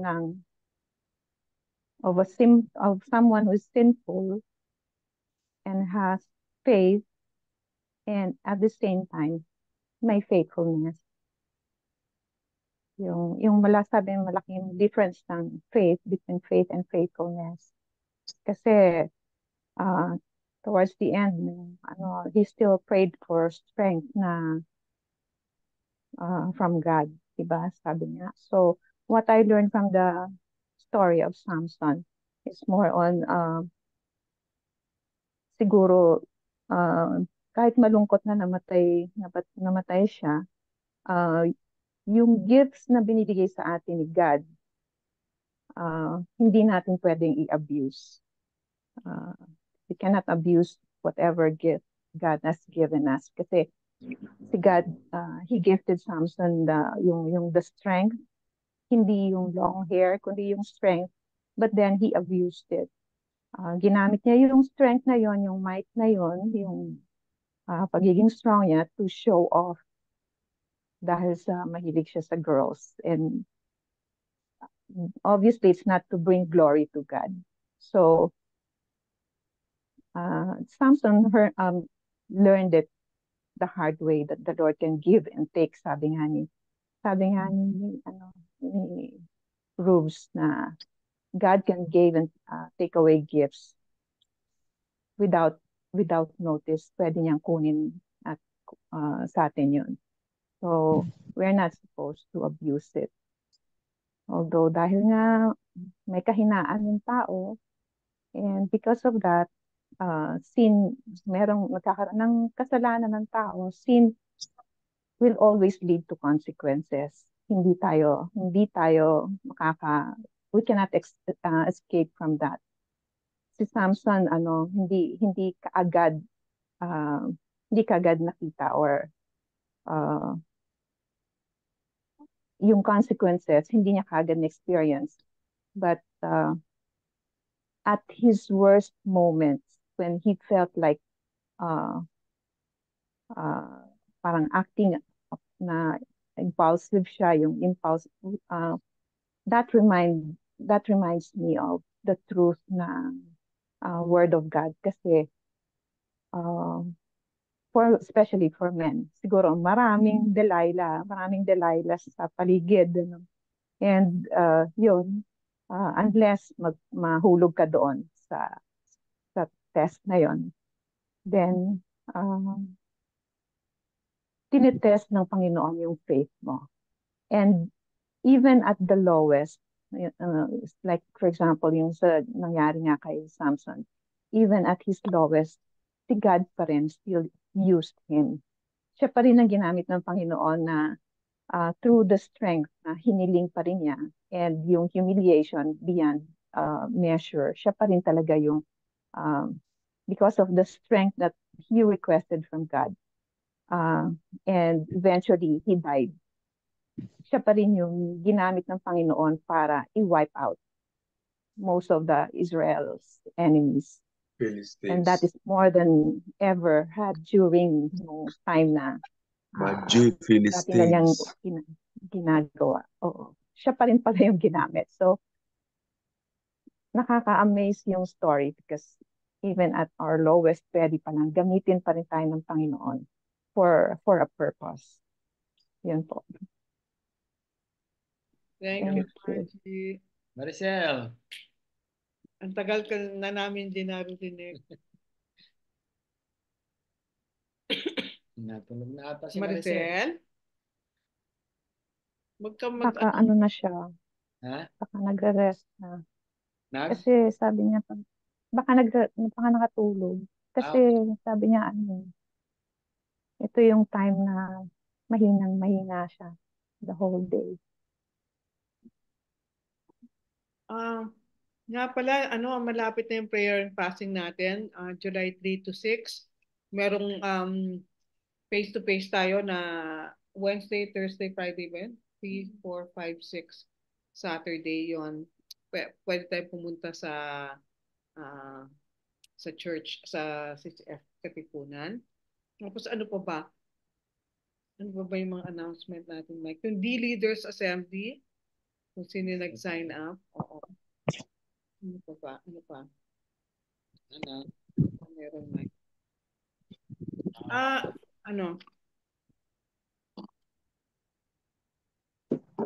Ang ano natin sa next Sunday, choose God's best. Yun ang ating itong darating? Itong Sunday na to. Use God's best ang ating ngayon. How can we make better decisions in life? Diba? Often what seems like reasonable choice for us may lead us astray from God's best. No matter how hard we try to control our situation, but instead of forcing our choices on God, what if God is calling us to surrender and choose to do things His way, His time? So, huwag kayong mawawala ng Sunday sa ating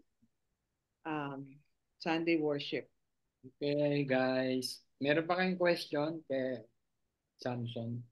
Yan yung last of the 12 judges. Pero yan, yung hindi pa tapos yung Book of Judges kasi may epilogue. Yung epilogue, yan na yung natitira na. Tatapusin natin next week and then we'll see kung anong book ang ating isusunod na Judges. kasi susunod niyan si Samuel na, diba? Samuel and then monarchy, darating na si Saul, si David, and then si Solomon. At least alam na natin yung flow. Now again, the Book of Judges, ang kanyang span of time is almost 400 years. Tagal, ano? Ang tagal niyan ng So kung wala na kayong question, if you have some pressing Can I say something? Yeah. Yeah. We've all presented